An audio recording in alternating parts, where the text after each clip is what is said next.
there was no fire response. Wasi walikuwa pale nje wako Luthuli iko CBD. Luthuli yenyewe hata hakunaka fire hydrants anywhere kwa hizo places zote. Yes, cause town kulikuwa na hizo fire hydrants. Yeah. Man, get the fuck number. It's why you jamaa hapo kwani. What unatuambia nini hiyo? I mean, you really now what are you listening to? That's nonsense. Make sure if there are 120 beds you have enough staff.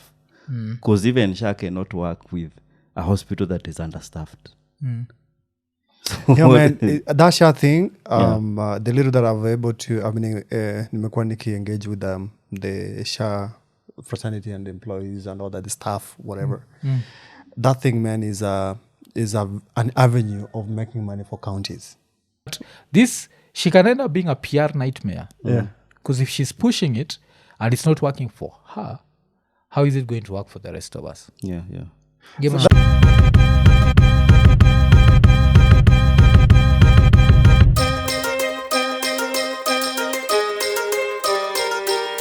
Iko Nini.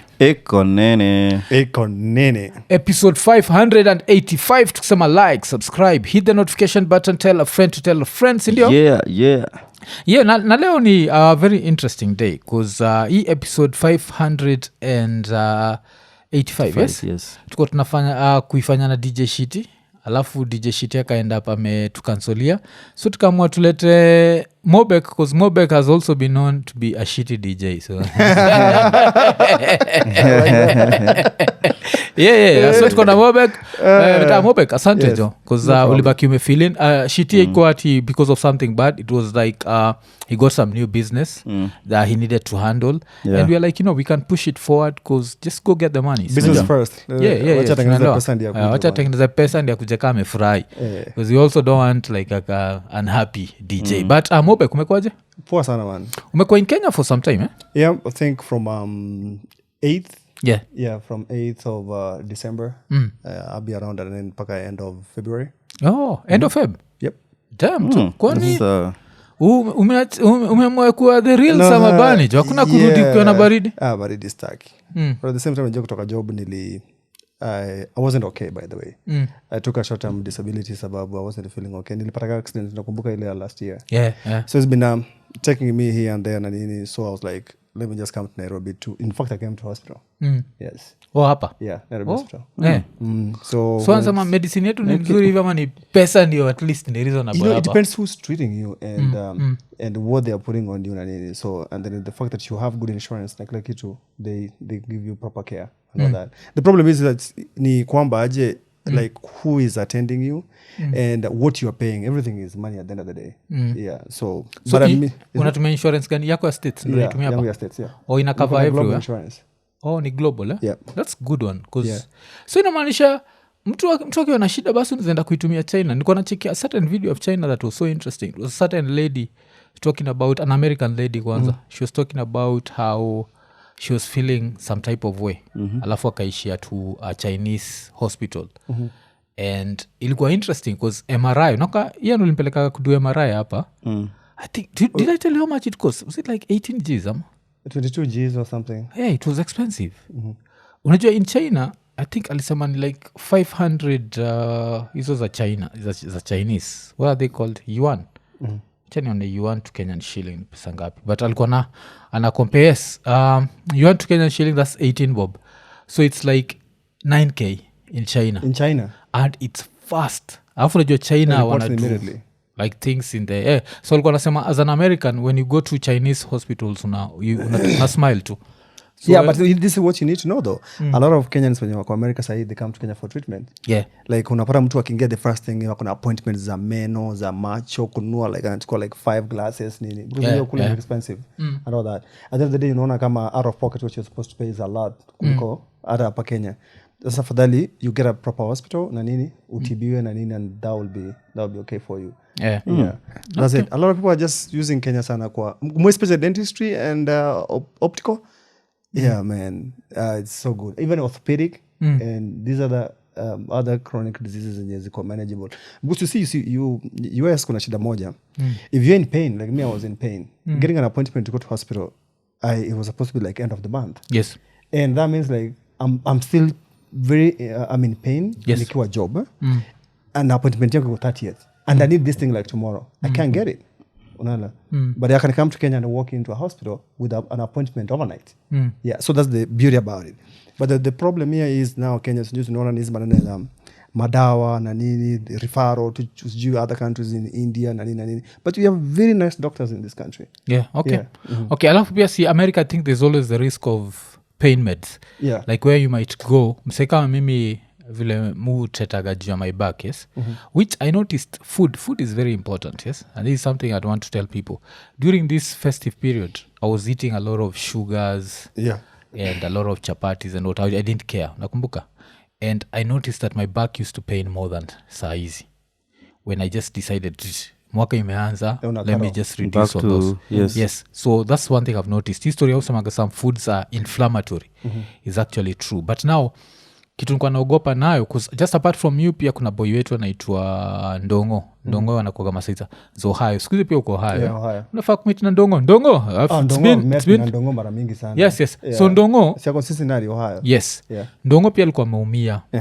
And one thing I'm always afraid for nyinyi mkipata accidents huko is pain meds. Because hizi ma pain meds za huko, zinakuwaga basically ni opioids. Yeah, opioids are like, you're given heroin. So this is what happens. More especially if you're doing a safety sensitive job.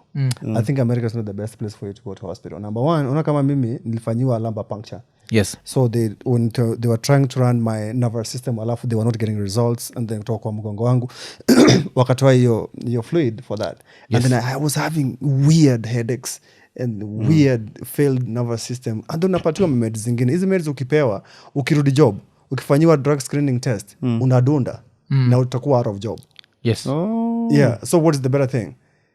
Utibiwe straight na venye unajua, because unajua huko wanataka kufanya, they have very good facilities na nini kila kitu, but the meds, man, pain meds ziko out of ni mafori. Yeah, more especially kama unajua you are in any safety sensitive job na nini ina require those like diagnosis, drug screening test and everything else. You will find yourself in a very bad position because azitakuwa zimetoka kwa system.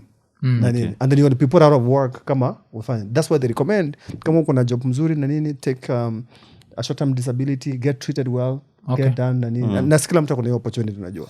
But I think also what now you get the level of satisfaction ni unajua tena huku Kenya huku unaweza enda and then you get a misdiagnosis. Ama they take too long, like unaweza pata line, it's an emergency issue. Right. Maybe they have to check what's going on kwa stomach, and maybe they have to do some procedure using ODG machine fulani ya kuangalia. So umeambiwa, si umetoka hapa kwa nani consultant, so amekusikiza akasema I need this test and this and this and this. So si unafaa kwenda in an ideal in an operating hospital, unafaa kwenda na hizo whatever doctor's notes, right. Go kwa hiyo nini, get checked and then urudishe, because ukiwa mgonjwa ineni hata kama ni kichwa nani, it's an emergency because you're not going on with your day-to-day activities because freely. You need to go back there. So unaambiwa ni aje sasa hii, tuseme ni January. Okay, sawa, tumekubook for May. That's January. Yeah, sasa hiyo ndio problem. Sasa hizo maneno za emergencies ni hizo, me would prefer hizo za you'd rather maybe pay more because unajua mwili ina repair. Yeah. Hakuna mkono, una nervous system ingine. It's only the one that you have. But I think even for I think kuna boy fulani nilicheki. Yeah. Yuko based in Canada. Right. And he did a very interesting video. Alikuwa anasema that sometimes nyinyi like people in America and Canada forget the advantages that you have because of the passport. Understand? Yeah. I saw that boy. So yes. Yeah. So I understand like Mobe, because it's home. Coming home for medical care. But you see now, advantage Mobe kiko nayo overseas ni apart from home, there's China. Apart from home, there's Japan. And Mobe can wake up on any random day. Unaweza amka leo uko like, oh shit. Yeah. I don't like the American way. Let me go and try the Chinese way. And you just get on a plane and una land, passport, it's stamped. Mimi lazima nipigie nyanyangu, anitumie ID yake. Na kila alafu tufufue grandfather, tumpige picha. Alafu, you understand? Like it's all these processes. So I think sometimes mnafaa kutake advantage. Because like for you right now alafu uzuri wa China pia inakuwaga the place where you can go there as a patient and come out as a businessman. So it's always an opportunity. If you're patient the enough. beauty Yes, if you're patient the enough, beauty yes. But ukiangalia especially kama kuna hizi global insurances na nini depending with which organization that you're working for. Yeah. You see the thing like personally yenye kuna niuma sana ni your downtime. Unaelewa? Your downtime I could not move from point A to B. Yes. What will that put me? Itaniweka kwa situation whereby now I'm becoming a bother to other people. Kenya hapa life is easier a little bit. Nitakuwa kwangu, you know.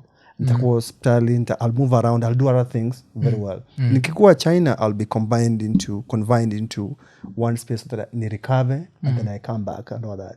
But here in Kenya, what? It's easy. Okay, I can get to see my family. I can do a lot of things that I will not do. Kama nikiwa US, I take advantage of that. Yes. Me, I was just saying that for the majority of the people who wenye wakikuwa na symptoms they rush to a hospital. You don't know anybody. So pia ulikuwa umesema is who you know. Yes. Pia mimi naweza sema if I'm lucky like kuna some family members wamekuwa kwa Kenyatta. So my experience si ya watu wengine. Because now there are doctors who maybe have known me since niko mdogo. So maybe akipata kesi yako.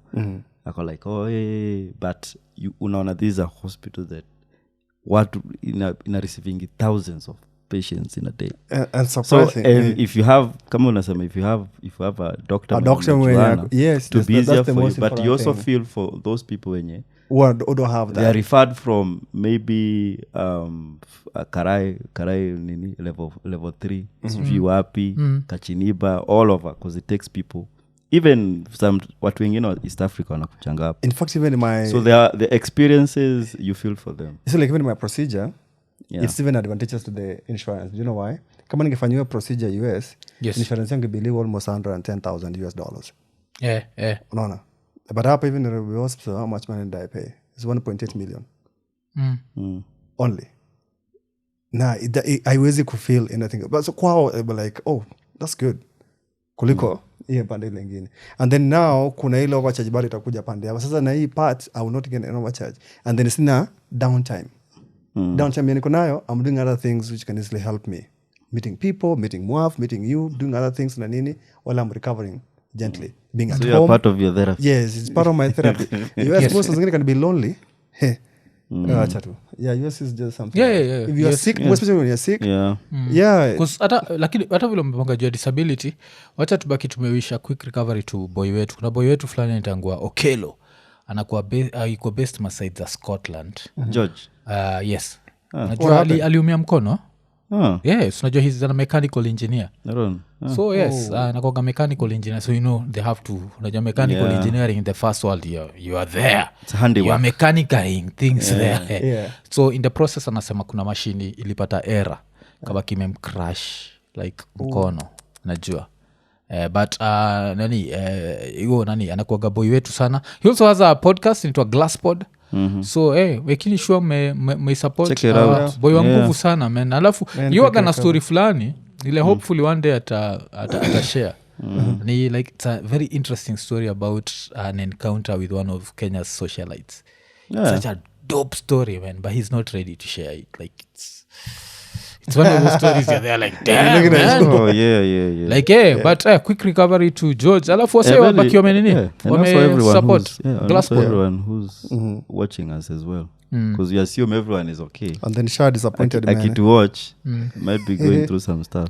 Shah disappointed me. Shah is not shying, boss. Man, I paid for that thing and then went there. It's not working out. The doctor's rights are not responding. Hadi next year, January, when the program is coming back. I was like, really? It's so interesting Will bring up SHA, because that's one of the stories I thought about us talking about, and then somehow I forgot about it. But then it seems whenever 3 are gathered, the Lord is there. So the Lord may bring up. Kuna day flani anaitwa Antonella Kakuko. So she's one of like those really staunch Ruto followers and Ruto supporters. And because of that, she always posts about vitu kama SHA. So I think even like by the date we are shooting, she'd posted still about SHA. so acha tuone what she'd posted by the time hapa tuna post ni 3 hours ago. You can register for SHA today and start contributing polepole at your own pace. Dial star blah blah blah. No Kenyan should be denied healthcare because of insufficient premium and nini. So what's interesting about her story is unfortunately this festive season, because of how Kenyans drive recklessly, she was involved in a grisly accident. Pole And sana in the for that. process but the good thing is she ended up surviving, sindio? Oh wow, that's good. So that's good. But it seems, I don't know how true this is, but it seems like she SHA is not fully paying her bills. So but before that tuangalie SHA, this is what she'd posted after her accident. The photos are too horrific mpaka itabidi tuzibaki tumeziset in black and white ndio watu waone. But ilikuwa like the devil is a liar. This past week has been nothing short of God's undeniable miracles in my life. I stand today as living proof that God has a plan for each and every one of us, even when the path leads through fire. Then ikakuwa an accident that many still struggle with. Many still struggle to comprehend after seeing the wreckage of the car has become my greatest testimony as we close the chapter of 2025. What the enemy intended for destruction, God turned into preservation. I should not be here by human standards, but by divine mercy. Then akamalizia, I'm not out of the woods.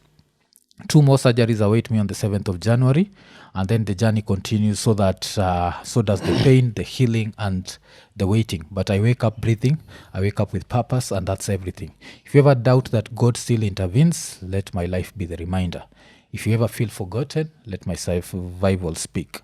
I'm here by grace, I'm standing by mercy, and I'll testify loudly and unapologetically. As I said, we have to put the colors in black and white. So let's start with the car. The car, of course, can be colored. So Nagari, but then her injuries, man. Angaliaja. Oh shoot, man. Like this is okay, but this is her dress. But unachikia mikono vile imeshonwa That's X, ama? Yes, but cheki hapo jo. Kali, man. And the next, Tafadhali, sindio? Cheki the way it's so she survived something horrific, yes? And but now, so after a survivee, so remember she's been posting about SHA. Then there's a message that people are sharing claiming that anaitisha extra help cause anasema that her medical bills zimekam zikakuwa too high. And that's where now the controversy comes in, because the controversy is if SHA is working, shying. yes, should Kakuko be asking for our help? That's number one. And number two, if SHA is not working and you are part of the government and you know that Kakuko is one of the government's bloggers, why not treat her like just privately nyewe mcontribute so that people don't, because I feel like this gives people the weapon to say that SHA is not working. Anye mnafilaje? Yeah. So I've told you what is a live example that what happened to me. So I register SHA. Yes. I've been a SHA. Register kitambo actually. And I've even registered my parents. I paid a lot of money for that. Mimi yangu, my test, whatever, zilikuja juu sana, and I paid a lot of money. Yes. For both my parents and myself. And then when I went to hospital for my MRI, that thing, man, does not exist. It's nothing, zero. Yeah. Like they wouldn't tell you, it's not there. SHA. Yeah. Walienda hosi gani? Because I think tuliambuaga, is it about level? You have to go to a certain level of hospital, sitio? I think when level 4 kwenda juu. You know? No, I think No, they were saying nilienda any hospital my you can imaging check. nilienda German Center. That's how nilikuwa qualified. Upper Hill. Yeah. And I paid cash. Yeah. Ulienda na SHA ukamboingiza kwa Naambia yeye utaingiza mahali kwingine. Shut up. where the sun don't shine. Yeah. I was like, man, Shit. just shut up, man. SHA don't come this time. Shut it. Shut it up. Do you know how I felt, man? Calls my dudes, man, wanafanya kazi na SHA who are my very good high level SHA members. Yeah. I'm like, yo, you told me to do this. I was like, you should have called us. I called what? They said it's not working. Simple. That's it. Your story kaisha, I had to pay. I needed the MRI results. They came out immediately from German Center medical clinic. Yeah. Immediately. So, but I paid in cash. But I'm just feeling like, what if someone else doesn't have the money to pay? You know, and then the hope is SHA. You know, I think the so-called African healthcare system inakuaga so scary cause inakuaga scary cause also it also shows you how hatukuagi serious as a people. And the reason why I say we are not serious as a people is kumbuka recently there was the Anthony Joshua accident. Yeah, And I remember people saying, yes, in Nigeria itself. Nigeria. And there were people saying that the Anthony Joshua accident showed people that wealth cannot save you from a bad health system. That you're a bad health system. Yeah. Anthony Joshua crashed and he was pulled out and put in a cop car. Which was struggling to get into. Yes. One thing ile nishachekigi and watu watasema ni Hollywood, but I always feel like Hollywood teaches us a lot. And one of the things Hollywood to teach ni after an accident mtu anafaa kumuviwa na trained professionals. Yes. Shall notice? Paramedics. So sisi kumbuka ule chiki majuzi SPM bars wamerelease ile footage ya what happened to nani? To Jirongo. Did you see it? So when this gari ya Jirongo ili crash, first responders ni raya za bodaboda. Ukiona vile zilikuja zikonashika mlango ya Benz wanaivuta and you can't blame them. They think they are helping. Of course alikuwa sha dedi, so nachikia melala. So your story ati sijui hakuwa driver, it's nonsense. There's an actual video of him akame slouch after your accident happened. So unless wali switch bodies in, you understand, sometimes in seconds the simple solution is but so that's what happened. Now let's go back to Anthony Joshua. And because the Anthony Joshua thing is serious because an accident can also happen to the richest African, Dangote. And if it happens to the richest African, he still lives in a place where systems are broken. Systems don't work.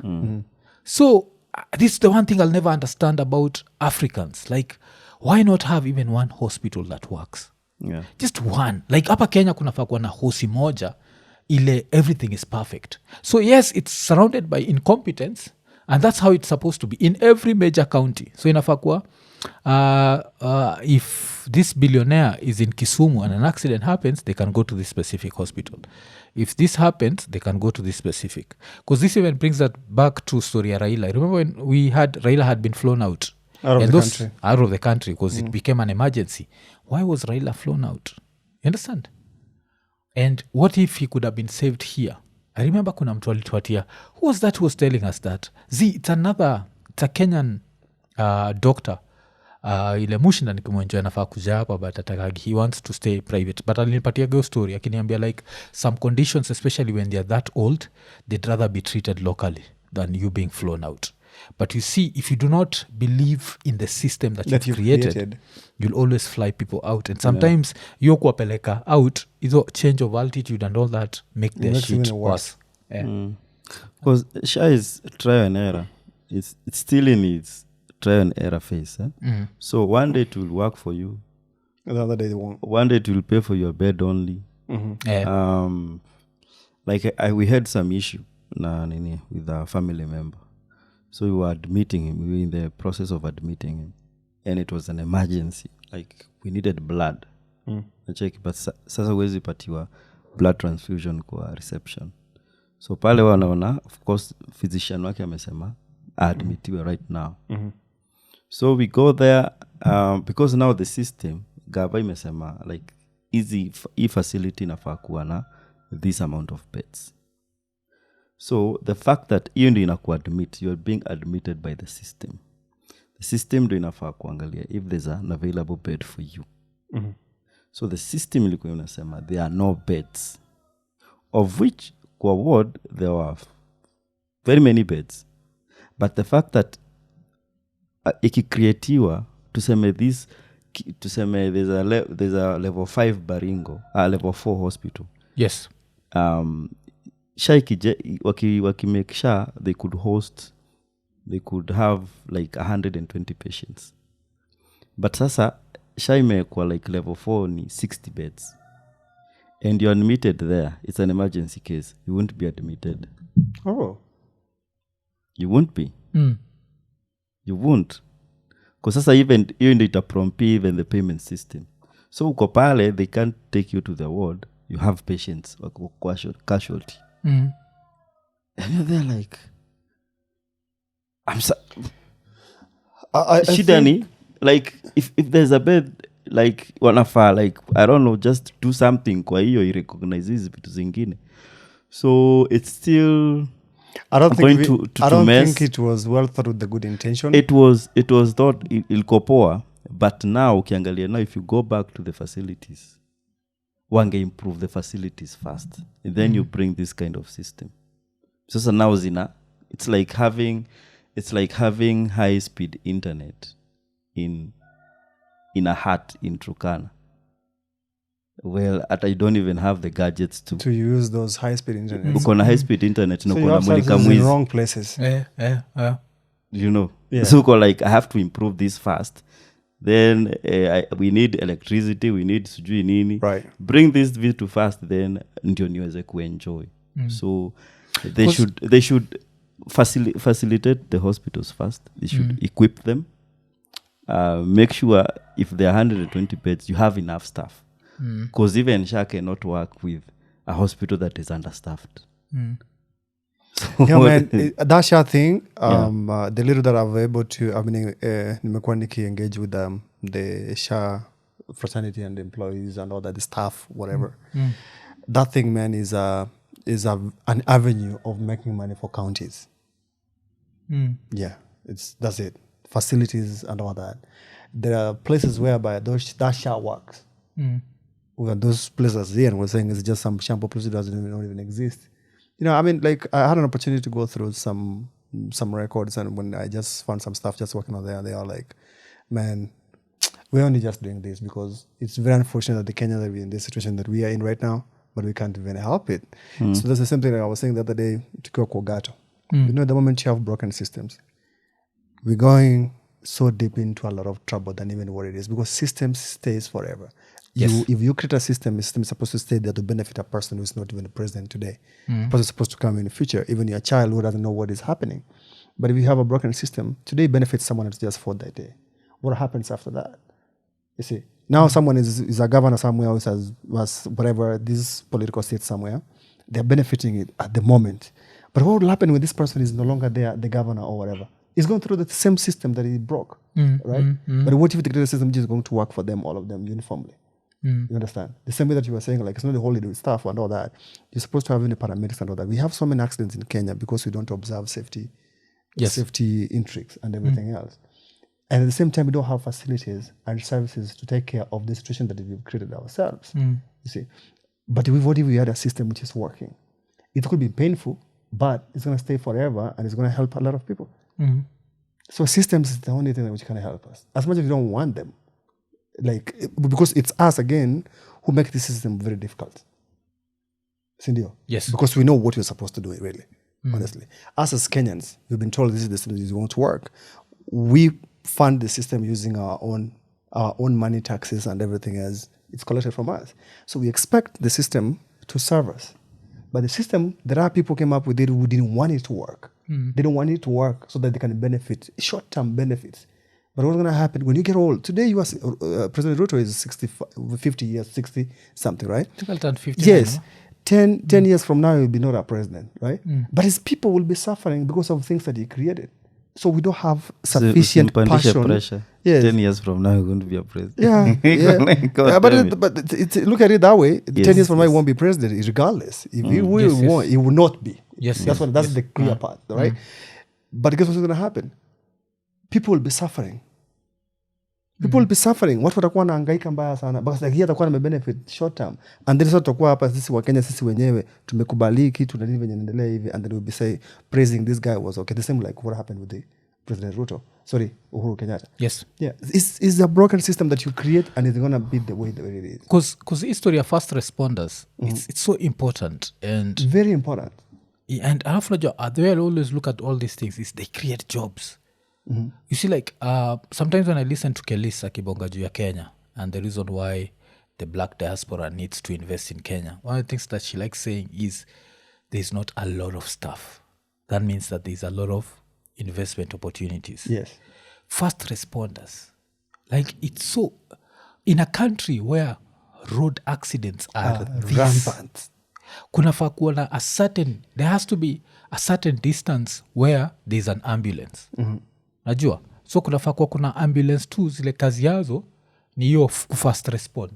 Let's try and see if we can treat some people on site and the few people that we can do this and the few people and this thing is not rocket science. All it needs to is unaonaga vile every county ikikame in they buy all these brand new cars Prados and what which are super necessary. expensive. They don't need for the employees. yes which are You see, necessary. unnecessary. Yeah. Try kuimagine wangekuwa na do hivo every time wakifanya hivo they buy an ambulance a fully equipped one. How many ambulances would be there? Because inamaanisha every county would have those rapid response nacheki ile within Nairobi of course juu wasewaboda because mostly wasoumia sana Nairobi ni wasewaboda as number one sindio so we'd have that alafu the more tunaenda tukiingia kwa hizi highways because highways zetu zinakuwaga ni you're flirting with death. That's how dangerous they are. Of course.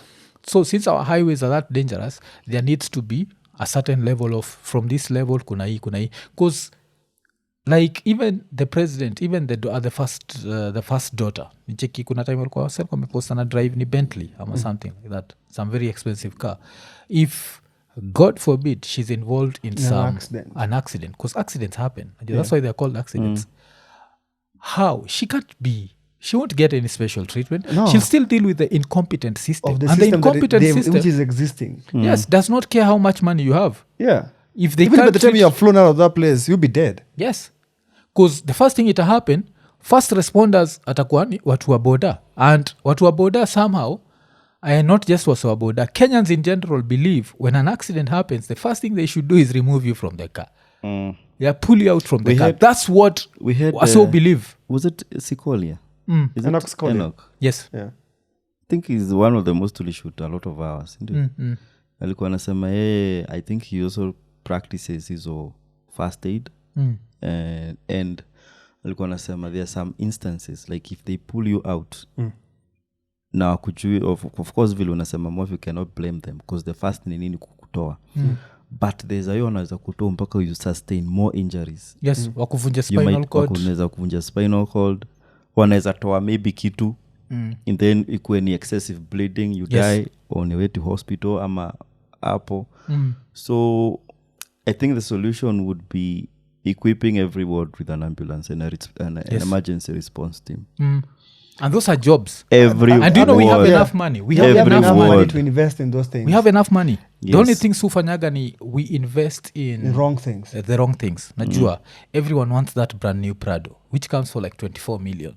Yes. And We the need- next unakuwa impeached. we need affordable housing. Check unakuwa Can you impeached. imagine? You need affordable housing. When you need emergency kits which are going to help you. Yes, unakuwa impeached and what happens? Your deputy is using that brand new shit. Najua hivyo? Imagine. So it's I don't know what happens with this system but easy highways zetu and then these accidents just keep happening and nothing changes. But now if we were to go back to Antonella because remember she's the one yewaga kwa frontline ya kupusha Sure.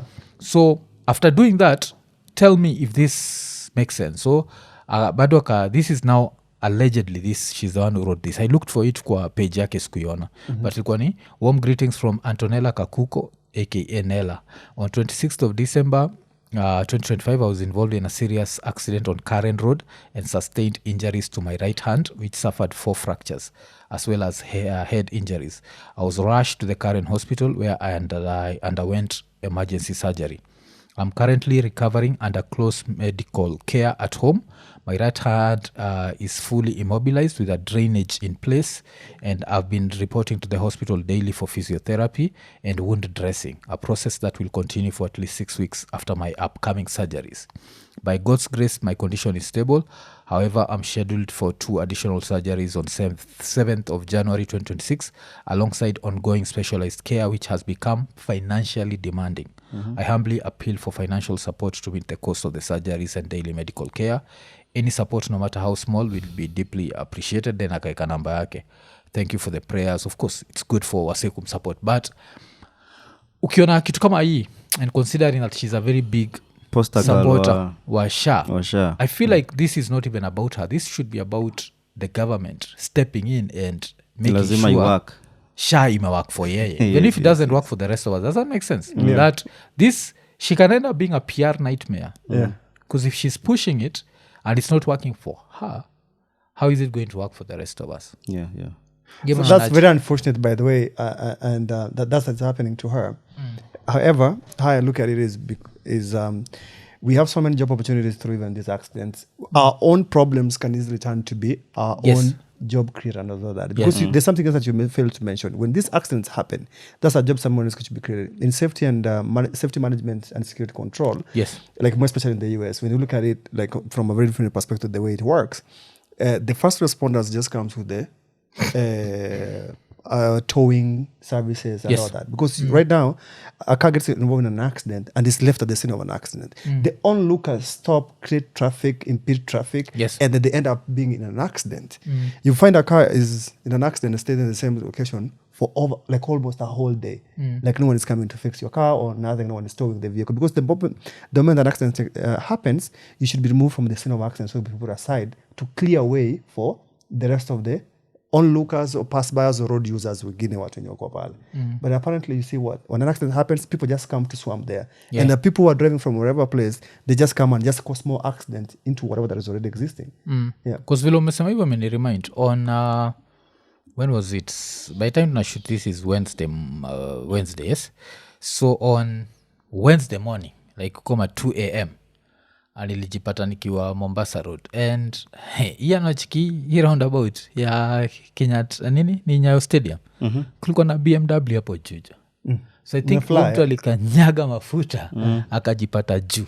Alafu the same thing that I told you. What were people doing? Pulling out the person. Like that's the first. Yes, that's the first nini. Because nachiki saizi vile tumemesiwa up na the collapsed building. So there's a whole road that we can't access. It is closed. So saizi any place unaenda lazima uende Mombasa Road alafu uende. Kuna nini ilikuwa hapo juu. But now the funny thing was I remember nikipita nikisema zile za okay, so hii gari iko hapa juu. What has happened? The first thing that came to mind is kuna boy flani anaitwa Turbo Diesel said this thing that a lot of people in German machines crash cause wanakanyaga mafuta. Cause pale niko sure mtu alikanyaga mafuta cause ni maybe saa 8 peke yake. Mbona zona tuwekelea sisi sote tunakanyaga. Skiza alikanyaga mafuta juu alafu akashtukia oh shit kuna roundabout. German machines occupants kama wewe. Tukuanzie you are newer. Nasema tu Wakenya na very interesting people. Cause they're like why you're not a race driver, understand like there's a certain level of but sasa vile going back to this dude, so hii dude iko pale juu na cheki inatolewa kwa gari, of course siwezi kaa hapo because it's going to cause traffic, so you go you show up 1.5 hours later, there is no even evidence anything had happened because what's were towing, they're always there, they've seen a business opportunity. It's a business opportunity, so they're always aungoja kwa hizo roundabouts. Unakuanga tu pale uko like nini nakufa iko like gari tupeleke wapi kuna kufa ipelekeni hosi. But you see that's this job and we have to appreciate the fact that yes I'm it's a job opportunity and we should have more because unapataga truck imespoil kwa barabara you know, and then it may stop kwa highway unaelewa, and then people are just driving around it and there's no police even to come and man the scene or something because when that thing happens like that, that's a recipe for deaths which are oncoming deaths. Because what wanna drive reckless. Yes.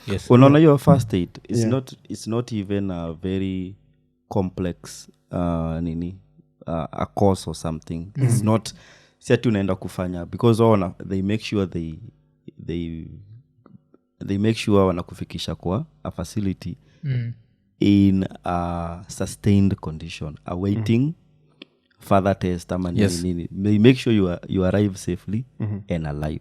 So michuo na kulikuwa na hizi clubs za St. John, I don't know kama ilikuwa yes tulikuwa nazo yes and these were people wenye walikuwa wamejidevote wakasema niaje I like doing this cause si kila mtu anaweza withstand like me msia kifaint hapa napiga nduru I don't know but unapatania ni these kids because hata kwa high school these are kids wenye walikuwa wamejidevote wakasema this is my calling because ilikuwa calling ungepata tura yako kwa club haungekuwa kwa club utaki. Drama ilikuwa na watu wao, music ilikuwa na watu wao, futa iko na watu wao, like sasa St John nilikuwa naona hizo raya kwa game wamevaa black and white. Kana nakumbuka boy fulani alikuwa anaitwa Calvin waziwa kwa napenda St John yani Friday azinungemuona tu na hizo because sasa walikuwa na vaa uniform zao umevaa hizo nini like badge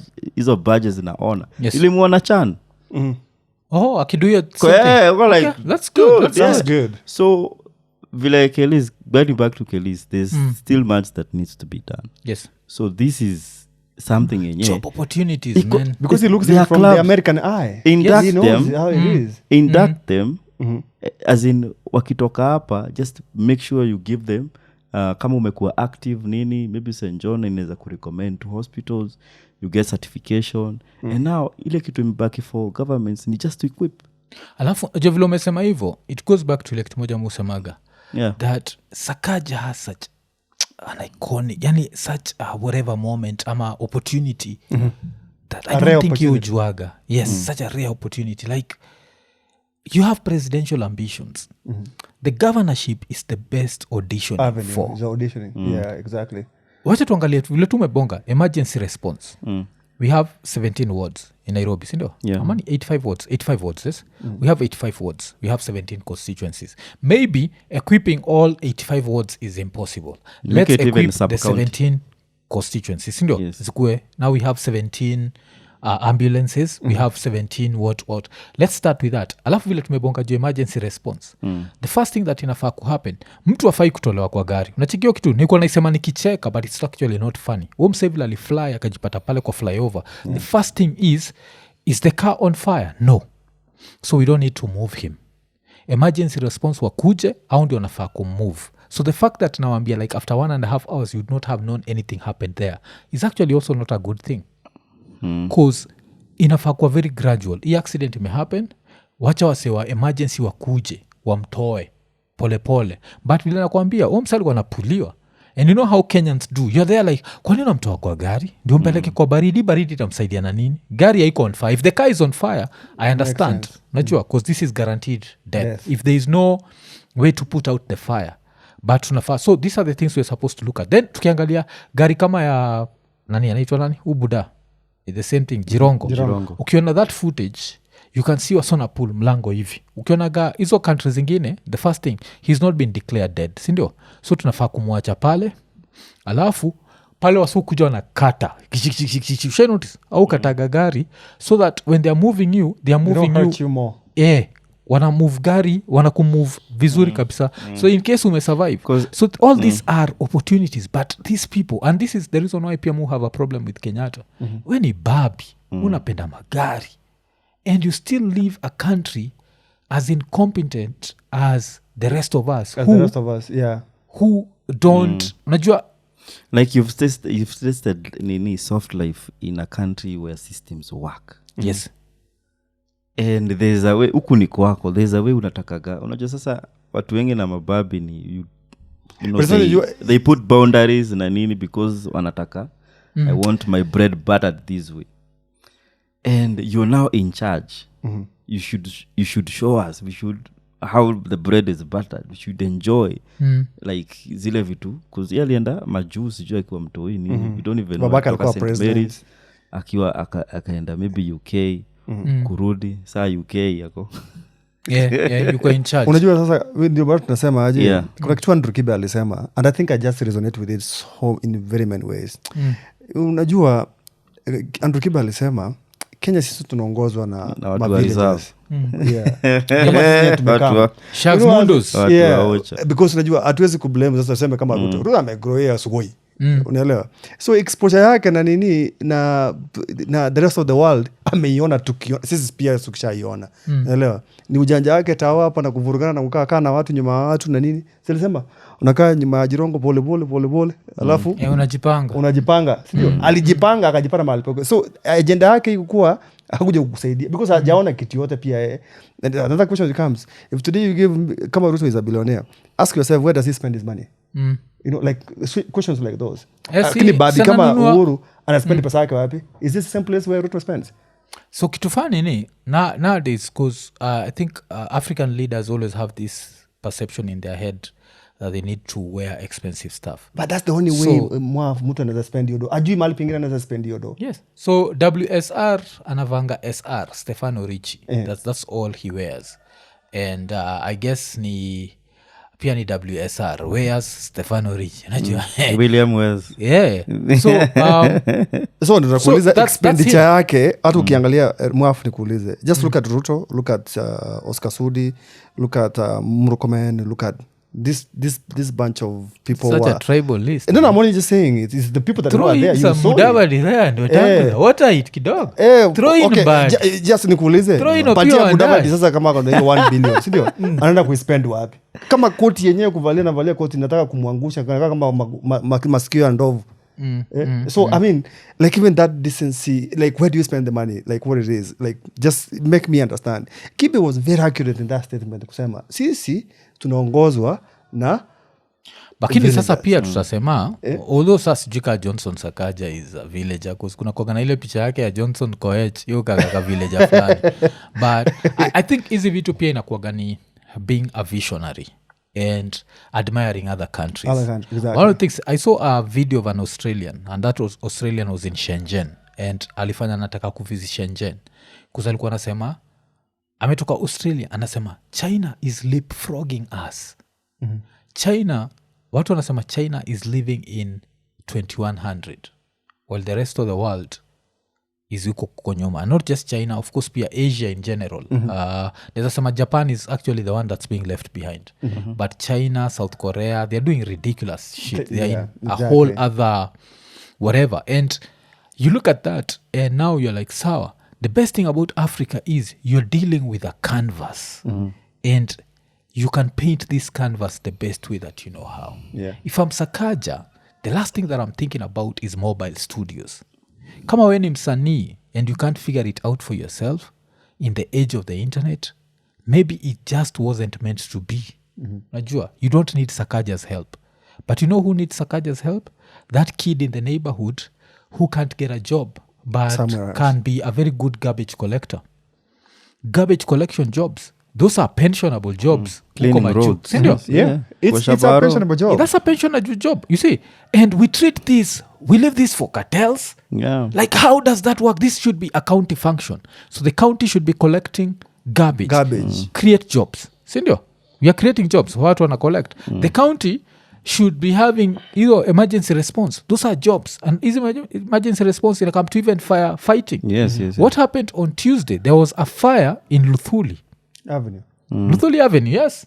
Unajua vile mimi and my feelings about Luthuli go TV zinachomeka. So nachiki. So try and imagine if this fire spread and killed the whole of Luthuli. How many jobs would be lost? There was no fire response. Wasa walikuwa pale nje wako Luthuli iko CBD. Luthuli yenyewe hata hakuna fire hydrants anywhere kwa hizo places zote. Yes, because town kulikuwa na hizo fire hydrants. But now because of the British in 1963. Sasa hata hizi manyumba zinajengwa hapa hii Kilimani, Kileleshwa, Kwote na nini. What are the first things, basic things that you need to do? Even site construction for things. Fire hydrants. It's very important, man. You know? Like kama mfano kama hizi countries zenye watu wanapenda kurukaruka kwa ndogo kama America na nini. In the US for instance, construction of structures, residential areas, there are key things. Zenye hata uwezi construct nyumba kabla amja accomplish. Number one, the road network accessibility system. It should be epic. Like yani it should access all areas. Like hakuna venye unaweza kama place kama hii imefungwa sahi for instance. Kama hapa Kilimani watu wanajenga manyumba but you don't know the road next ni shimo. But the US is different. What they do is they first of all make sure the road is accessible. The GPS is accessible. Unaelewa? And enjoyable. All the electricals, everything before hata mwanze kujenga. Kila kitu wanafanya nini? Wanawekea the city government or the county government whatever ama kama ni the state government make sure provide those facilities are very important. But this is what we do. Jenga kwanza vitu zingine zitafuata. Mwanza kubomoa maukuta, mwanza kuweka vitu zingine na nini. Just explain to me how you close Kindaruma if it's supposed to be accessible for other people who are living there just because another person is building another tall building huko. Hawakumpanga venye anafaa kujenga hiyo building yake because it's just someone just woke up somewhere. he signed up something with someone else to give him something small, akaanza kurusha ghorofa ya 15 floors. But huku chini uchafu mwafu, kuna places huwezi access Kilimani na nini, you know. I have an apartment kule, it's a bad idea, you know. I've told you that. Like, man, kama sahi I can't access it. Kama mimi mtu wa Airbnb nini yangu, like no one is going to rent there. Anaangalia hivi ni shimo, anakuambia nitaenda aje hapo. I mean, like, even the people who are doing these small businesses, you already even making it so difficult. The saturation of the business itself is becoming worse. But the governor has the shida tuko nayo ni, and I think even their heads should be checked if they are okay. Yeah, if I knew a psychoval. If they've never stepped foot out of Africa, ninge understand where we're in this shitole. But ni watu wenye you see them kama juu unaona hata wakiparticipate in challenge New York Times Square. Unakumbuka ile ukiona Gladys Wanga na ya Nduele Sipite. Yes. Like wako hapo, they see these things. They send their kids to those countries. Yes. And they come back in those countries. They come back with the same mentality. Their kids are enough benchmark. Yes. Because they communicate daily. Son, what are you doing? No, we're stuck in traffic because barabara inaoshwa. Yeah. Inashangaa mbona tunaona barabara brown hapa na ni lami. Hiyo kitu mimi unishangaza sana. Yani tukibonga na mafanso IKONINI when they're driving to work, like hold on nini ama mna comment tunasema barabara inaoshwa ama wanafagia. Nime have to tumesimamishwa kidogo. And that's in the mood. That's something that happens daily. Hawakienda huko because niko sure wengi wao walikuwa wameenda. We've seen Karen Nyamo maybe last time alikuwa Denmark ama sijui wapi, which is good for her, but show us as in mimi nikienda course narudi na maembe na coconut. Let me tell you the problem tuko nayo. Hey guys, enjoy this. This is good for you. The root solution to the problem that we have, the day that we will consider safety to be a profession and a serious thing, you know, you're like those countries, man, safety is paramount. Is final. Yes. But utafungiwa facility yako kama safety small things zinakosa, the whole facility inafungwa. Like safety you don't play with it. Ulicheki hii accident nataka saa tutoke kwa hii story, but tukimalizia ulicheki accident ile happen on Tuesday, I think it's Londiani, where there was a tractor a trailer that had stalled in the middle of the road. The story we had of Anthony Joshua, because Anthony Joshua, it was not in the middle of the road. It's the driver who was overspeeding. Although the driver himself alienda paka jitetea, akasema hakuwa na overspeed. Alikuwa na speed, yes, but mtu alikuja kwa lane yake. So akihepa huo msendi akaenda up nyuma hiyo. Kuzi nini ya Anthony Joshua, it was outside the road. It was not. Ingine kulikuwa na a trailer in the middle of the road. Driver alikamkame ingia, 8 people ended up dying. And wase pia wanasema they feel like the driver could have saved them if he was concentrating, but apparently this dude was in his phone overspeeding while on his phone. Iko TikTok jo nachapa ma TikTok challenge ikichio miraa ikidrive nacheki. But that's the sort of country that we have. So these accidents keep happening and we keep blaming everyone and we don't come up with a solution. Because I always say, as long as wachikivile place car states mtu waga charged with vehicular homicide, vehicular manslaughter. Saizi kuna ule mtu wa soinda shitanda. Nimekuwa nikitry kutafuta story yake siipati. Ile inmate search whatever. Sijakuwa nikimget. But that girl, remember she got drunk, started driving on the wrong side of the road, ended up killing 2 American soldiers. Ndio? So anakuwa charged with vehicular homicide. And unapata I think alikuwa amekaa states for a very short time. So I think her brain was still keep Kenyan. Keep left. Nacheki. So aliingia left, oncoming traffic. But you see, she's being charged. Kenya, when a trailer comes to your lane and you're involved in an accident, una dedigi, mso trailer akuagi charged. The only reason saizi tunafikiria juu ya kucharge Tyrus Gedeji is cause nanindi alikufa, Cyrus Jirongo. And even as Tyrus, I'm there like, fuck you. In this country, no one is charged for this. It's an accident. It's inakuaga tagged as an accident and we move on. So why is my case different? Nacheki. Because Tyrus saizi nasema, ulicheki vile DCI waliacha that space of we might charge him with reckless driving. But when you think about it, he was not reckless driving. Yes, he was speeding, but on his lane, it's Jirongo who came to his lane. Nacheki. Jirongo So was kuna hizo- reckless, yes. yeah. So then anafaa kuchajiwa for overspeeding. yes Not- but not your reckless reckless driving. driving yes because alikuwa on overspeed. Ikonini. So the festive season is here na LemFi wako na a very great offer kwako. Abaki umesign up ukitumia the promo code Ikonini and on your first transaction ya $50 ukisend home unabaki umepata a $20 sign up reward. Najua $20 sign up reward on your first transaction of $50 only. Why? Because it's the festive season. Baki umechangamka, tumia promo code Ikonini, ingia LemFi. Why? Upate the most competitive exchange rates. Alafu pia inakuwaga ni chap like transactions ziko instant. Changamka haraka haraka. LemFi, international payments for everyone. Ikonini. But tukitoka hapo wacha tubongejwa states kidogo. So states of course kuna kuwaga na nyinyi as Africans. Alafu kuna wale mnaitangama akata. Makata. Yeah, Yes. the black people. Yes. Yeah. And kuna hii interview moja nilicheki ya George Iko Watson. Iko Watson alikuwa kwa podcast yani Coffee Pump podcast. Yes? Na Sajid. Yeah. And it Good got dude, man. very interesting because I don't know if I agree with this, and I always say that I have a certain bias because American hip hop, which is black music, played a very big role in my life and the way I view stuff. So, but I've not lived na say. So, but wacha tusikize umse. We've talked a lot about the positives you've experienced in America. Were there any negatives that you went through when you initially got there? Yes. When I was in employment, Can you talk more about that? having to deal with niggers. Because I couldn't understand why are they Be- blacks. They should have a separate category of humans. Remember, I'm a village guy. I'm coming straight from the village. I spent 5 years in Nakuru Yeah. in a very controlled environment, working almost 6 days a week. And I spent another 4 years in Nairobi, working 7 days a week. I was never exposed to anything else. I only knew what I knew. And I looked at black people as black people. And then I go there and I'm like, and I'm going to say it straight up. These are not humans. So, wacha tufike hapo. What do you feel so far? Like IQ is white. Okay, wanna feel like you white. Yes. He wants to be white. He's a white American. Damn, okay.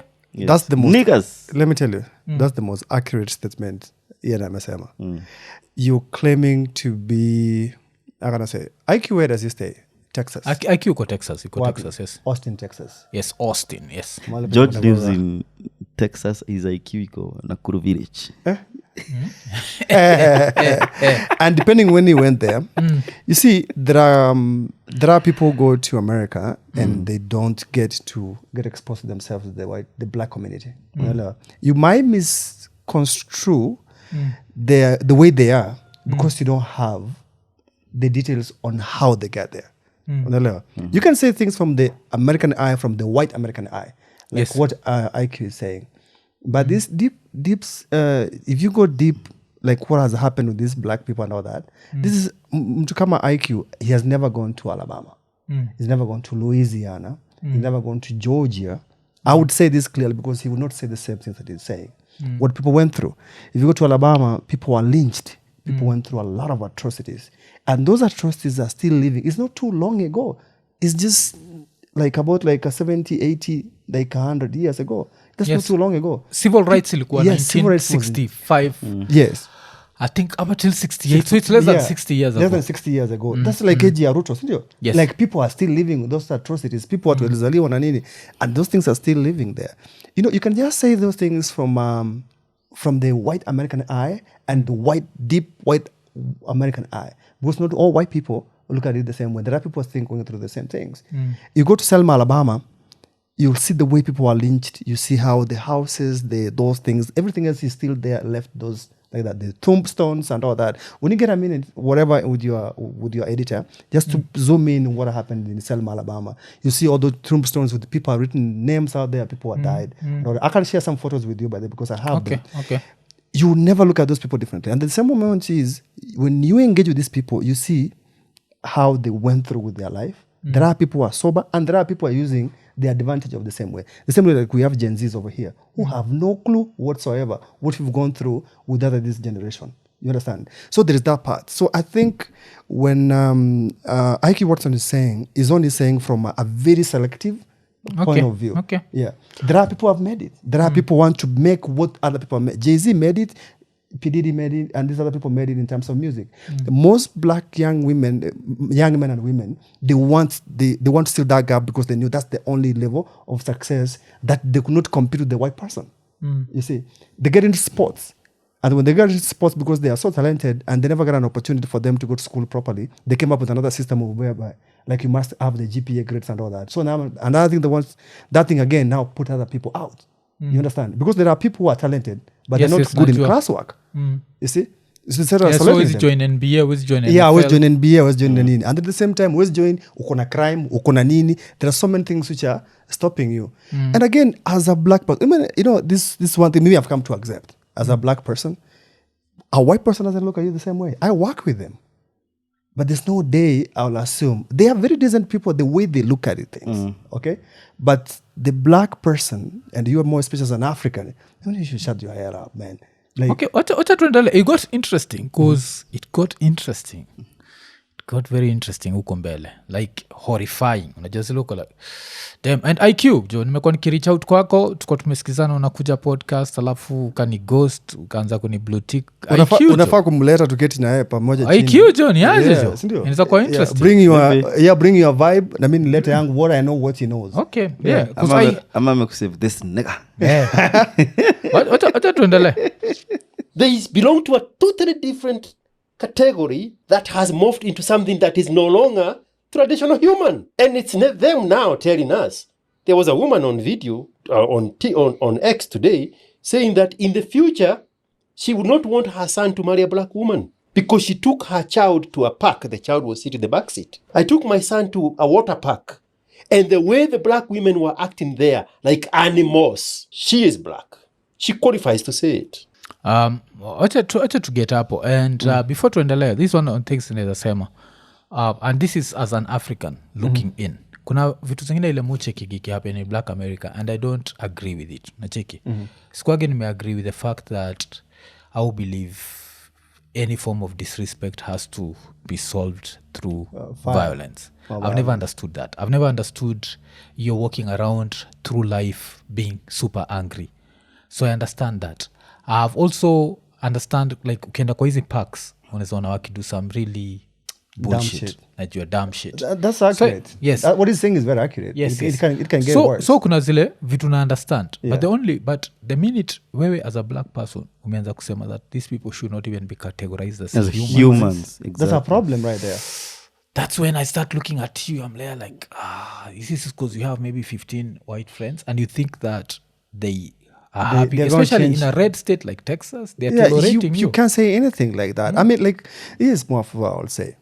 You know, limitation of history and having the knowledge around what happened to slave trade and whatever slavery in the United States, lack of that information, what happened, and you're only looking things from just the flaccid side of it, like a very shallow way of looking at things without even getting into it. You know, these kids or these black people, do you know they don't even train to learn the system, how it is, what exactly happened? The school system doesn't even train them that way.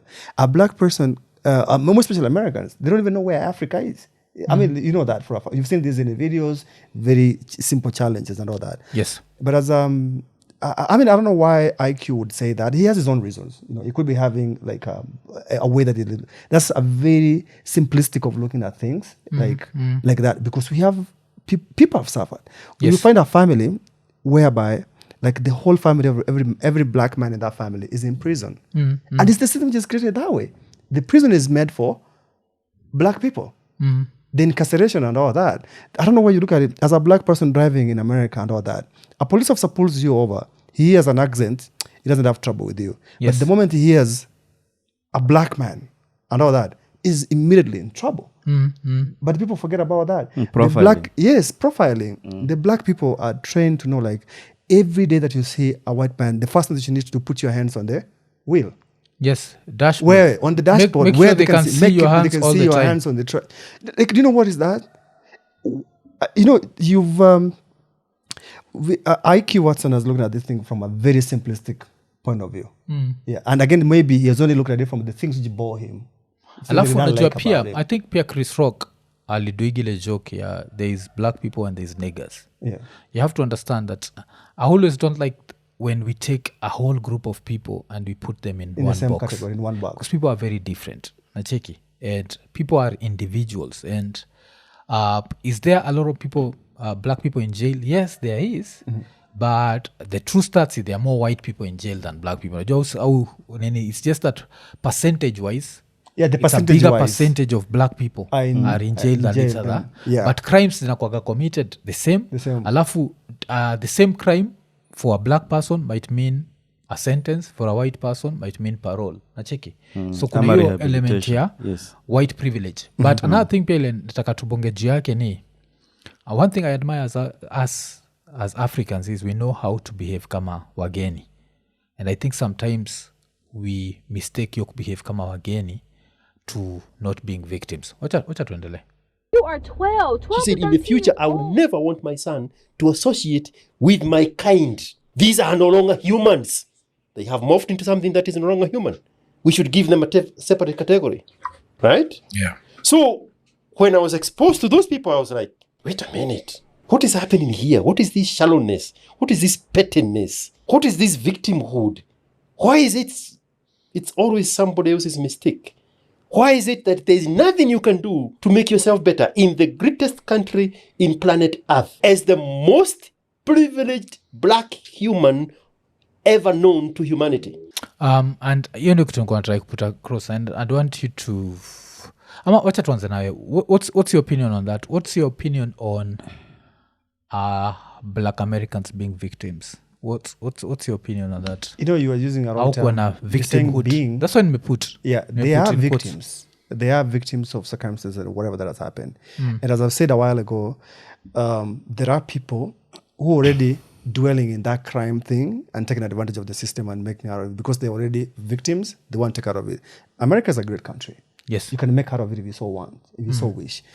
With the zip codes and everywhere else that you are, and you just create a low profile and whatever, you can make it through. You go to school, proper, nini, and all that, get through employment, get into business. Black people are making it in the US. Yes. So I think if you're going to get like 1-2% who's representing the rest of the community, ni kama like ukuja hapo useme aje mimi ni Mkisii, I'm being represented by Mbarambamba. Mbarambamba is just doing his own things. I don't even know what he sings, for instance. But now if you're going to put in the same box in Mbarambamba with Osoro, with who and who and who, people are different categories. We have polished people from different communities. Okay? The same way that you're trying to make jokes about me, like, hey, you are Kisii munaishi Minnesota. I don't live in Minnesota.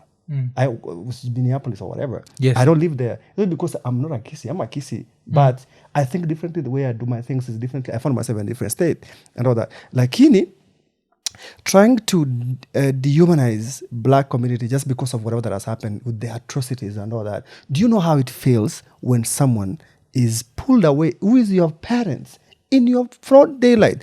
Your kids watching a white person, your mother or your wife, and your children at the same time, the same man, and that atrocity will live with you forever. How do you even come out of it? And then again, they never went through the therapeutic system for them to even get over it. Okay, there are people who are being affected, and they have that thing inside them for the rest of their life because the atrocity that took place. If you read the history, starting from West Africa, going all the way, there are black people come to West Africa to see where their ancestors came from. You know that, right? Steve Harvey has come. Other celebrities have come. They've gone to places whereby they've seen things that have happened and they relate the stories they were being told. You can never say these people are inhuman. Because me, this is how I look at it.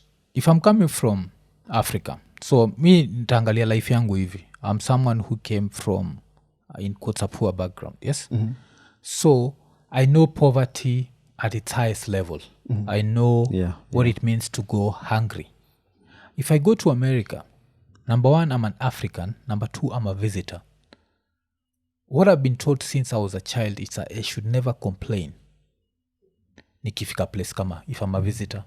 So that means that when I reach there, all I'm going to see is opportunities. Because remember, I'm coming from a very different background. I'm coming from abject poverty. And I have no stake in this country. But for a black American, this is their home. They don't know any They other don't home. go anywhere else. So all they're asking for is as I'm in my home, I want you to treat me equally. As the same person as what I you. wanted to say is hana aja kujituma. Yeah. Like as you said, he grew up in Nakuru. Nakuru, you had to maybe help around. Unaona nini kwa eulogy zote. Yeah. At early childhood. Yeah. Then he was a good boy. He helped around sijui cattle, whatever. Yeah. Na si It's ati basic. if you didn't do that, Yeah. kungekuwa na effects it could have been Animosity. felt. Yeah. So if you didn't milk the cow, hakuna maziwa asubuhi. If you didn't do that, so they were hobbies, but they were also survival tactics as well. Yes. Pale, the same person you're angry about does not know that. Na hajui. Uko tu home kwao. Yes, alikuwa anajua kuna job. It's either, when everything is at your disposal, you are reluctant. So, kama if sisi tuko like, damn, umetoka place yenye ni tamaking na brown envelope and my uncle who promised me akaingia mstuni. So when you go there utajituma because you owe kuna pia watu wengine wenye you didn't go there alone. Kuna watu wenye wako home. If kama that's your nature to help out. So ukienda pale mse anajua ako na social security na nini. Wewe kwanza ukienda huko unaenda probation for some time. Yeah. You can be kicked out at the moment. So ni kwenda pale conform work na nini. Wale relatives wako pale, friends wako pale, ako na everything that you need to work for. Yako nayo, but the fact that yako. So of course ukimwangalia utaona umse ni fala. But let me give you it does not share your story. Yeah. Let me give you three analogies. Yeah. Look here, for instance.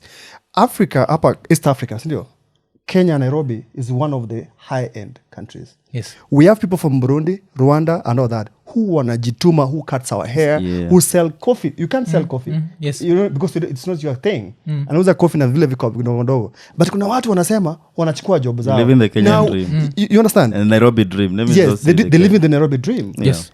But sisi wenye tuko hapa hivi, it's our country and all that. We feel like it's not what we are supposed to do. We demand for more. We run to streets, pour to streets, to go demand for different things. You have the Kenyan ID. Yeah, the Kenyan ID. It can open doors for me. It can, exactly. You see. Look at it. Let me just put it to Watson this way. Watson, he went to Texas, right? How many years? So many years ago. He's still indigenous. He's never changed even their accent. Okay? Even simple conformity, right? Why would even a white person be concerned about this person who is just completely out of threat? Yes. Look at it that way. You are not even a threat to this person. Yeah. The person who's asking for these rights is a person who demands them because they are his or her rights. This is where it comes from. They don't know any other place. They don't know another place. Let me ask, and I'll give you another analogy. 2020, explain to me 2025 in school districts. How do you take kids, black kids, to a tour to a cotton field as a white person, as a white teacher? What are you teaching them? And then kids come home, they say like, Mom, we went to a picnic to pick cotton in a cotton field. Explain to me. If you don't understand how racism is, you're not able to identify how racism is and all that. Ninakwambia hii video kama nafikiria that's the worst he said. It gets worse. Wacha tuendelee. Like I remember I was worse watching than that now. and that's what nataka kunini. Mava na to gaslight. See, it gets worse. It gets worse. Wacha tuendelee. And you still see something wrong. So I struggled with that a lot and I couldn't get along with them. And is it their culture around spending, the way they talk? What is it about them that you saw that was just completely different from your? Because, as I'm saying, in a very raw way, they are not blacks. They are something other than. If they are human, they have morphed into something that is no longer traditional human. And I sympathize with the white people that they have to deal with. Man, get that fucking up. It's why you jamaa hapo kwani. What is unatuambia nini hiyo? I mean, you really now, what are you listening to? That's nonsense, man. Inakuwa pissing me off. Very interesting. What are you talking about? Kitu moja ile mjue skizeni lazima tumalize hii video. No, that's not even accurate, man. Unajua kitu mnanibamba nayo mnafikia this is the worst he said something so ignorant ikikam to because I think sometimes susahau and kuna kitu wase kuna some of you mnajuaga I'm the biggest skiza Mobek, I'm the biggest Kia supporter. Kenyans in America, I don't think Iko Nini would exist without Kenyans in America. So I understand the fact that mko kwa ground and I respect that. But sometimes mufiligi kuna watu waga just kuzoko kwa ground wana assume sisi wale tuko huko nje we know nothing. And for an African, a black person, to separate their struggle from the black person in America is to be very ignorant. And that's what he does up ambele. And that's why I need you to hear it. Because, and I forget, I felt like there's a point where IQ Watson forgets that without the civil, the civil movement, civil rights movement. Yes. he would not be in America. He won. But utasikia kile what he says. That's why nakwambia like You relaxini. When I'm okay. seeing you people reacting, I would say, I'm there like relax. okay, let me The worst is yet to let me come. respond Oh to no, where man. where Well, Mali it can't get any tumefika worse now. than that because that guy already Amesema- has profiled all of us because sympathize with White people. white people. people. How would you even How think did- about that? How old is that dude, by the way? how did You go in his 50s. no did the white people sympathize with us? Ah, man. Wanafikiria the black people wenye wako huko by choice because they are not the Native Americans. They found themselves they were dragged there in chains. So your time if Nani was in Congo ama where was this guy mwenye alikuwa anatengeneza chocolate in Belgium using Leopold. If he was in an area where Leopold alikuwa na nini ana rule, his ancestors hawangekuwa na mikono. And that's how they dehumanized us. As in, hata ukienda pale they used to even make us wakiona if kama nyinyi ni siblings na mko na good physique, kuna inbreeding or something. So hao ni watu wenye like sahi now because And I'm of course frustrated, man. they went through some education na nini wakaona wenyewe we have to share roads na wao, we have to share bathrooms na wao, we have to wacha share tuendele schools ndo na naambia wao. like mnanibamba sana bcause Yes. mnafikiri it gets worse. Like, Why you keep saying it gets worse, man, worse. not to gaslight, Cause man. everything mnasema mnachiki mmetoka kujam saizi hata mkutaka kuimaliza. Why? Because it got worse than you'd had before and it gets worse if you think it's wacha tuendele. Because they tried eugenics. They tried it, what? You remember those days? What do you think eugenics was? Mnajua eugenics? What's that? Acha nikwambia eugenics. For you to hear a black person talking about eugenics and being happy about it, it shows a certain level of eugenics, the study of how to arrange reproduction within a human population to increase the occurrence of heritable characteristics regarded as desirable. Unacheki? Alafu ikakuwa ni developed by Sir Francis Galton as a method of improving the human race. Eugenics was increasingly discredited as unscientific and racially biased during the 20th century, especially after the adoption of its doctrines by the Nazis in order to justify their treatment of Jews, disabled people, and other minority groups. So, yanaita eugenics, I think Americans we pronounce as eugenics. Oh, It's not something to be proud of and to support as a black person. It's just one of those things that were horrifying. Because of eugenics, that's the reason why at even things like the Tuskegee experiments happened. As When in the Alabama. Tuskegee experiments was gonna happen, the white man did not care that IQ Watson was coming from Africa. They'd have taken IQ Watson and given him syphilis. Alafu after put- giving him yes. syphilis, they'd study how it affects him.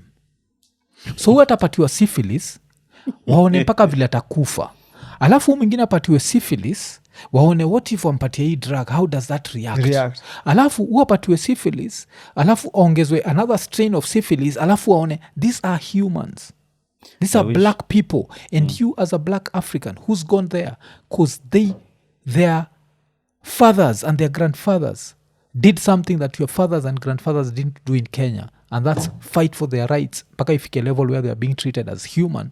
You go there and you disregard their struggle, you disregard everything about them because the only reason you're in America is because Jomo Kenyatta was an incompetent piece of shit and Moi was an incompetent piece of shit and all your president afterwards have been incompetent. That's the reason why you've gone to their country it's the black American, that's their country. It's not your country. You're a fucking visitor. Shut the fuck up.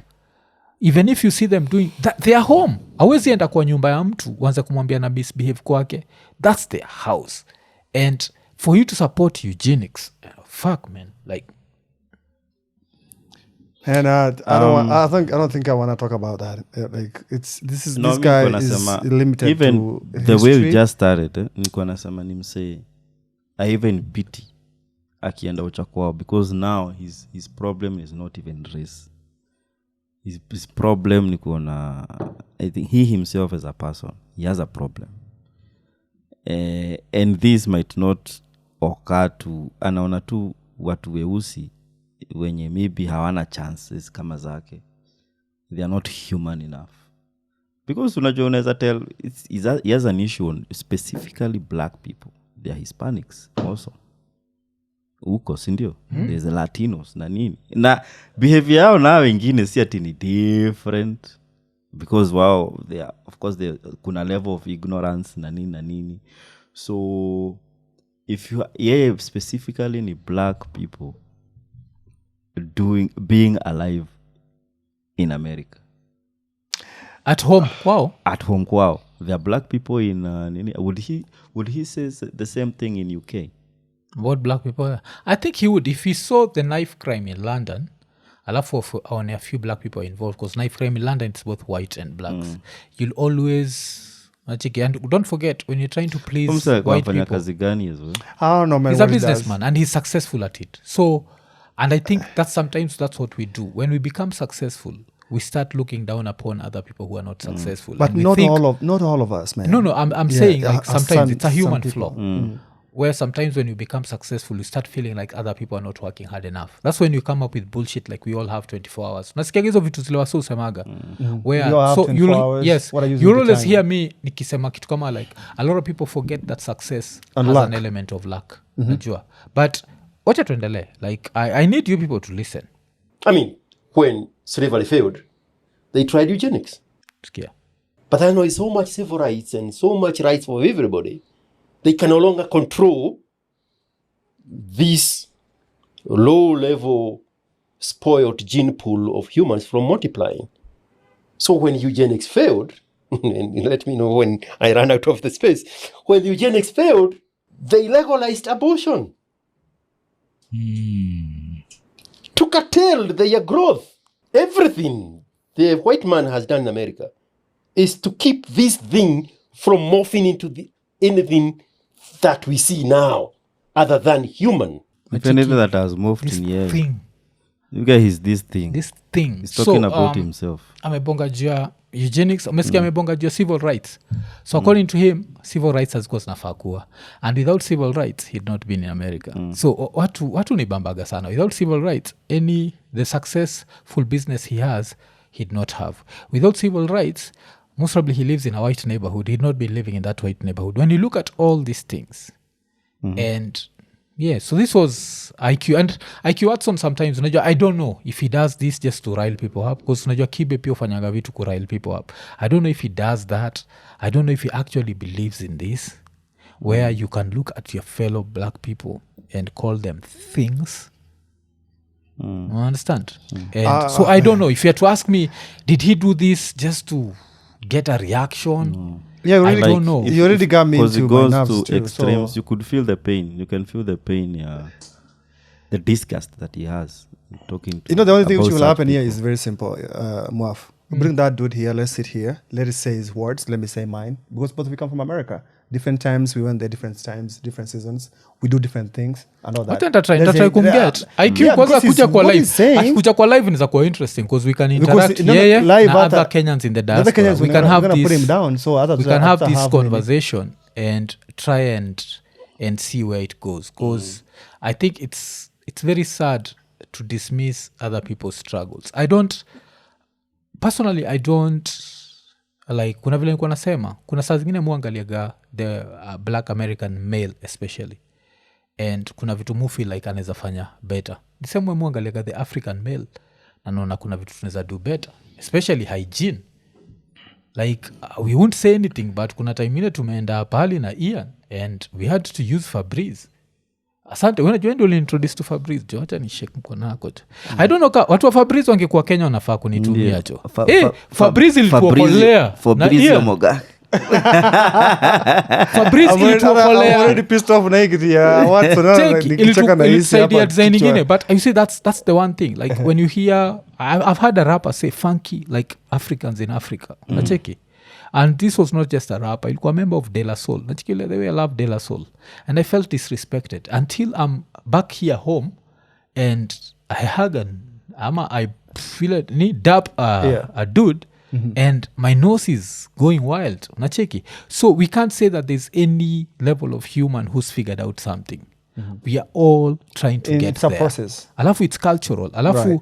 kuna kitu moja ile Malcolm X alisema that if you ukinidunga with a 9-inch knife kwa back yangu if you remove 6 inches that's not progress is umetoa the whole knife alafu ukachukua dawa ukaanza kuniwekea these blacks you have to understand they have their defensive nature cause their grandfathers and their grandparents who sometimes shape your way of life will busy be telling you about how bad the white man is why cause they lived through that ule madhali ipelekagwa chuo alafu people were outside throwing stones that first black woman wa integration I think she's still alive sindio so that's how civil rights really happen juzi for you to come up and just disregard a whole people and not just do that and I do this respectfully napenda Sajid kabisa like Sajid is my dude to even do it in front of a non-black person and a black person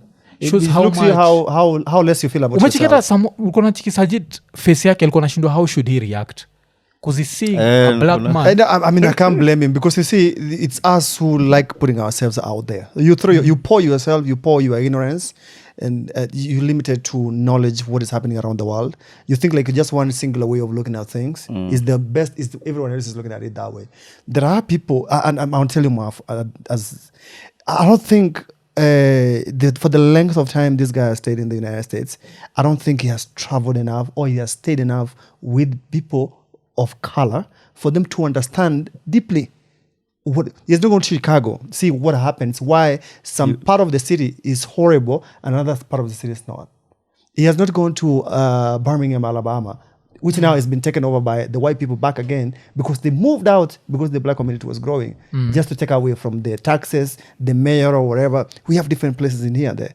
he's not going to even they said like New York like see all those kind of things that are happening but maybe he has traveled but he has not stayed with them to understand really like this is how these people feel what they feel deep inside them relate with them you know and the day he's already even made his conclusion that he wouldn't let his son to be involved with the black community like seriously what are you talking about just a percentage should not represent the rest of the mi kitu moja lakini mi nilisema tukimalizia hii story mi nilisema I'm biased because I always say without black American without black hip hop music I'd not be the Mwafrika that I am so these people from very far shaped the way I look at the world and it rubs a lot of people the wrong way unajua shindagwa like damn ira itaka hapa he criticize religion confidently why because I interacted with this form of music that taught me it's okay to be an individual nacheki and so I'll see the bullshit I'll see the word but these people and even when I look at Kenya and I feel sad of vile had to develop and had to what it's because I've seen them I've seen black excellence nacheki nishasema like one of the most beautiful experiences that I had in 2024 was being in Atlanta and seeing that amount of black people and it's seeing completely that black yes seeing a lot of black people and seeing a place that's really well run so when I come back so this according to IQ Watson Atlanta does not exist because remember he's not these people traveled. are things you know, there are things already so it does not exist Ian sikudanganyi ATL itakubamba like utakuwa unaona like damn ani man ukienda like cities Unacheki? in Hapo ndio ATL like they are uliniambia- different ulisikia Iko Nini? yes yeah ukienda place They are kama different, Roswell, but- man Yes, like Alafu, oh man like, black alafu nini maybe tukimalizia South African blacks pia wanakuaga a little bit violent unacheki and this violence did not come from nowhere it came from white people beating them up for no reason, lynching them, in their own country. whatever. So at some point you become defensive. And don't forget, ausemaga, a lot of stuff that tuko nayo iko in our genes. You think that people just do stuff. I fear heights because one of my ancestors at some point saw someone falling. That's why I have an irrational fear of heights. Nacheki. I fear snakes because one of my ancestors at some point saw a snake do something to someone else and they survived. So they fear. It stays ingrained It is. in you. Even me. So, violence here. You are my blacks, you nini, like aggressiveness. It's because that's the only way they were going to survive under slavery, under segregation, under what. So your gene inabaki kwako, and with time it's diluted. Unacheki, but it's there. This is 60 years of history. It's not After even, it's just not 100 even too long years, ago. itakuwa less and less. And you've been seeing people coming out and being like, you know what, gangster rap is no longer cool anymore. So you can see people starting to walk away from you. And at some point, people will walk away. Najua everything will do a whole 360. The same way hip-hop started very conscious and then it went to drugs and violence. At some point, it's going to go back to the conscious shit. Alafu ikienda hapo, considering that this, tuna move further from segregation and slavery, eventually they'll move away from it. But to dismiss them as things just because we are successful, and that's what I hate about life. Sometimes we overestimate our success and we think we are special and we think we are mujuaga. Success is about luck. There's always an element of luck, and I'll always point that out. Even as Iko Nini as a podcast, I always say a certain level of success was if it did not resonate with 1, 2, 3 people, some Kenyans in America, haingekuwa what it was. Why? Because we don't have shot a lot of episodes because they were sending money. The Okeno Morangas wakituma do, wewe ukitujoin ukituma do, Natala akitutumia. This all encourages you to keep. There's a better podcaster out there who didn't get that chance, who no one encouraged, and they stopped Because doing it was your luck. luck. The minute you think all your success is because you're better than everyone else, sawa. But it's a singular way of looking at things. I'm that not way. black, I'm OJ. Okay. Man, that's like I've never gotten a headache in a podcast, but for the first time, man, I just feel like my head. Yes, but cause tunamalizia lazima kwambia kuna place lazima ni hepe, so imebidi tukata in, but thank you man. No problem. This has been a good one. Hopefully tunaweza pata IQ Watson na wewe hapa, alafu kwanza hiyo tunafaa tu kuifanya live so that we are also joined by the Kenyans in the diaspora. I'm going to kwa nini ya Sajid, the Coffee Palm podcast. I know that thing will come up. Okay. I know, so that we can demystify some things which are being said which don't make sense. You know, I mean, like we should have one, like kuna kitu fulani nilisomanga kitabu ya nani, how do you call it? What do you call it? Aminata. You know, for wale tusoma kitabu ya Aminata is the short stories. Unajua kuna sehemu page 6 nakumbuka, Agege was called like a village idiot, but at one point he represented imbeciles. He was a chairman of imbeciles. So you know where that goes to. Yeah, if, as I said a while ago, if IQ Watson has stayed in America for that long, himself he has not changed. Even the way he looks at things, even the way he speaks, first of all, which is a very simple, basic, fundamental thing before you can change. Even the way you speak, with the way you look at things. What will happen to someone who was born there, that's their country, and they have seen the atrocities and things which is the way they're happening? Okay? That's why we should be working on things on different, on how we have our failed systems. Systems are working some other places to disadvantage other people. Yes. Alafu, I think maybe the final thing tunaenda kusema, if you're coming from a country like Kenya, a country where you could have stayed back and fought for it, and you did not stay back, I think respectfully you should shut the fuck up. Exactly. FBAs, Foundation of Black Americans, haushinda wakituambia turudi kwetu. Go and make your places better. And that's what we're supposed to do. And if we can't make our places better, let's not go there and talk shit. And that's the same reason I have a problem with wale wa Somali wako Minnesota, wale wamekata kuassimilate. Nacheki? Because kama hawezi, rudi home. You know, you see, Mwav, when you go, ukienda kwa immigration, that's what I wanted to say. I'm glad that you brought that up. Ukienda kwa immigration, to declare yourself as a citizen of the United States. This is the national flag, right? There are pledges, nanini, and declare yourself as an American, okay? You have to concede to be an American. At what point do you change and try to bring your nonsense into a country that has given you, that you swore against those things? and then I would bring your own things to try to make other people feel like they don't mean in that country. That's my worry all the time. Yeah, yeah. If you just swear against something, stick by it, or relinquish your citizenship And come back to your fucking- shitole. Yeah, your shitole. I mean, Yes, I think man. it doesn't but like, ini conversation tunaendelea think mpaka kesho izeni tulianza late kidogo, and the reason why tulianza late is cause kuna boy tulimuinterview anaitwa Nick Wambugu, and sadly Nick Wambugu passed away, and it's one of the saddest things that has happened. Kuna kumka Nick Wambugu, he was one of the BBC4, and even when they came here as the BBC4, before he discovered that he was sick, he was the most talkative. Yes, he was the most talkative. He was full of energy. He came in for a second time, and that second time also I didn't know that he was sick. When he came in for the third time, we tried to raise his 9 million. Kawasi waliwatchio episode kumkeni nikiwambia we do the 0.1% challenge, sindio?